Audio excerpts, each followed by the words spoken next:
bem-vindo a mais um vídeo treinamento do Manual da ASA, Ação Solidária Adventista. Aqui comigo no estúdio, Edilaura Ferreira, assistente social, colaboradora da ASA de Salvador. Obrigada pela presença, Edilaura. É um prazer estar aqui. Ao lado da Edilaura, o pastor Evandro Fávero, coordenador da ASA da União Sul Brasileira. Obrigada pela presença, pastor. Obrigado também. Ao lado do pastor, tem a Divânia Miranda, diretora da ASA da Igreja Central de Salvador, Bahia. Obrigada por ter vindo lá direto da Bahia para conversar com a gente, Divânia. Obrigada pelo convite. E ao lado da Divânia, o diretor da ADRA Brasil, Paulo Lopes. Muito obrigada, Paulo, pela presença. Eu que agradeço pela oportunidade. E neste bloco nós vamos falar da introdução aos projetos sociais. Vamos saber aqui dos nossos convidados dicas, orientações muito importantes para você que quer ter aí a ação solidária adventista implantada na sua igreja. E eu já começo com a primeira pergunta, qual a importância de se elaborar um projeto social para desenvolver o trabalho da ASA? O projeto social é uma idealização da ação social e ela precisa ser organizada e estruturada. Projeto social é a manifestação do desejo de alguém em mudar a situação de pessoas em situação desfavorável e de comunidades locais. Ele serve para delimitar as ações e as avaliações. Ele nos ajuda, na verdade, a ter o pé no chão no momento da execução. E é importante lembrar também, Laura, quando nós falamos de projetos sociais, nós estamos falando de ações que têm caráter assistencial ou então de ações que têm caráter de desenvolvimento humano. Ou pode também ser a combinação das duas coisas. E que diferenças existem entre essas ações assistenciais e as de desenvolvimento? Em que momentos elas podem ser aplicadas, em separado ou juntas? A ação assistencial supre a necessidade básica e emergencial. A ação de desenvolvimento ajuda o indivíduo a se desenvolver pelos seus próprios esforços. As ações assistenciais atendem a 3 tipos de necessidades que são aceitáveis. A crônica, que seriam para órfãos, idosos e deficientes em situação de abandono. A temporária está direcionada a pessoas que perderam o emprego, estão em situação de enfermidade ou perderam a pessoa que mantinha o sustento do lar. A de emergências e desastres. E quando nós falamos em ação de desenvolvimento, nós devemos destacar 3 características. A primeira delas é que nesse tipo de ação nós ajudamos as pessoas a trabalharem pelo seu próprio bem-estar. Esta é a primeira característica. Uma segunda característica muito importante é que estas pessoas elas vão ter um senso de dignidade, porque elas conseguiram resolver o seu problema. E existe ainda uma terceira característica desse tipo de ação, tem a ver com o caráter duradouro, não é? Ela é permanente, é como aquela história, não é? Na ação assistencial você dá o peixe à pessoa, na ação de desenvolvimento você ensina a pessoa a pescar. E vale ressaltar aqui que quando nós estudamos o ministério de Jesus, é exatamente esse tipo de ação que ele usou com mais frequência. Vocês poderiam citar alguns exemplos de ações assistenciais e outras de desenvolvimento e em que casos essas ações podem ser aplicadas? A ação assistencial, elas são as mais comuns em situação de emergência.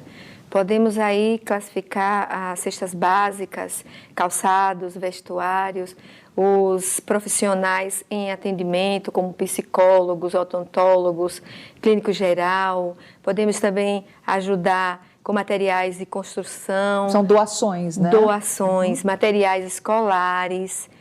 Podemos estar pensando no outro, na necessidade do outro. Em atender numa situação de emergência. Em atender numa situação de emergência. Com essas doações. Com essas doações, isso mesmo. Já ações de desenvolvimento, podemos citar várias aqui.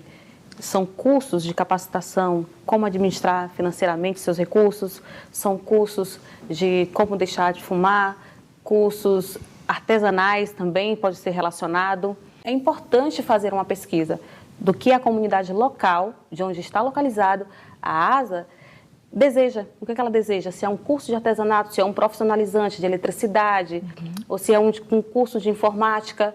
Então, vamos trabalhar com pesquisas também. É interessante o que as duas colocaram aqui, né? Porque ela falou das ações assistenciais e ela do desenvolvimento, né? Então, isso é muito importante, porque a ação assistencial, como ela falou, é mais para uma situação de emergência, né? Por exemplo, você vai pegar um bairro, uma vila, onde o índice de desemprego ele é alto, né? Você vai precisar praticar a ações assistenciais, levando cestas básicas, porque se tem muita gente desempregada, vão precisar de alimento, remédio, né? Talvez tenham crianças ali, vão precisar roupas, de roupas, fraldas geriátricas ou infantis, né? Então você precisa das ações assistenciais. Agora, elas não podem ser eternas, né? Você precisa das ações de desenvolvimento, com projetos para geração de renda, para preparo daquele povo para encarar o mercado de trabalho, né? Então as duas, elas devem existir e devem se complementar. É claro que a ação assistencial, ela é, na maioria das vezes, mais fácil de você praticá-la, porque você dá uma cesta básica, por exemplo, e não se envolver com a família, parece que é mais fácil, é mais cômodo, né? E já a ação de desenvolvimento, ela exige mais compromisso da minha parte, porque eu tenho não só que entregar uma coisa e pronto, tchau. Não, agora eu tenho que me envolver com aquela família, com aquela pessoa, com aquela comunidade, ensinando eles a sobreviverem sozinhos. Eu queria perguntar a vocês agora se existe alguma dica a mais, alguma coisa que vocês se lembram, uma ressalva que vocês queiram fazer quanto ao desenvolvimento das ações ou desses projetos sociais. No livro Beneficência Social, página 201, nós podemos encontrar uma frase de Ellen White, que ela diz o seguinte: falta a muitos sábia administração e espírito de economia. Nós podemos ver que muitos dos recursos existem, mas faltam a muitos o conhecimento, a atitude de colocar esses recursos em ação.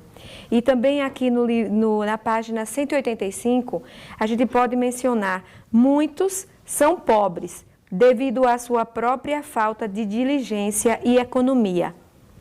Eles não sabem manejar devidamente os recursos.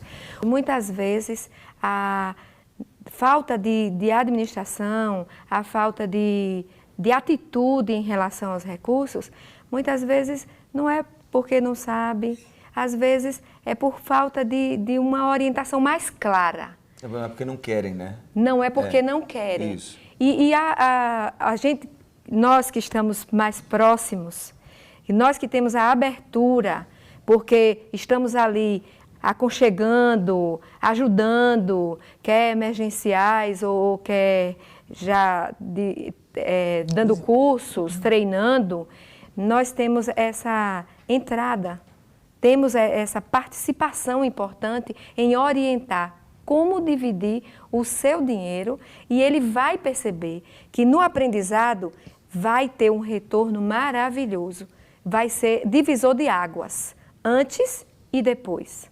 Então, um curso sobre administração das finanças, como administrar o dinheiro que você ganha, como fazer um orçamento familiar, eu penso que um excelente curso e vai alcançar muitas pessoas. Então, que serve tanto para público interno, para quem é membro da igreja, quanto para a comunidade em geral. Exato, com certeza. Deve ser feita, inclusive, propaganda para a comunidade, convidando pessoas da comunidade para vir e assistir o curso. Só aí nós já resolveríamos grande parte dos problemas. Uma outra dica, pastor, que eu dou é que deve-se evitar projetos com manutenções permanentes de administração de instituições. Eu gostaria de acrescentar, Edilaura, ao que você colocou, e deixar dois conselhos aqui para você que dirige o trabalho da ASA aí na sua igreja. O primeiro deles é que, na sua experiência, você vai se deparar com situações em que as necessidades são maiores do que as possibilidades que você tem para atender. Então, o conselho é que você mantenha uma lista de departamentos do governo, de ONGs ou ONGs, não é? E também a lista de empresas privadas que poderão te ajudar muitas vezes a fazer frente a essas necessidades. O segundo conselho que eu te deixo, se você estiver planejando um projeto de dimensão maior, um projeto grande, digamos assim, eu aconselho que você, através do coordenador de ASA, do seu campo, da sua associação, entre em contato com o diretor regional da ADRA. E ele então vai te orientar e vai te ajudar a escrever um projeto, não é? De uma forma mais técnica, e ele também poderá ajudar você a buscar recursos de doadores potenciais. E assim nós encerramos mais essa videoaula de treinamento do Manual da ASA, Ação Solidária Adventista. E você fica com mais uma mensagem para enfatizar a importância de entrarmos em ação pela solidariedade e para levarmos uma vida melhor para as pessoas que estão ao nosso redor. Muito obrigada pela sua participação. A verdadeira caridade ajuda os homens a se ajudarem a si mesmos. Beneficência Social, página 199.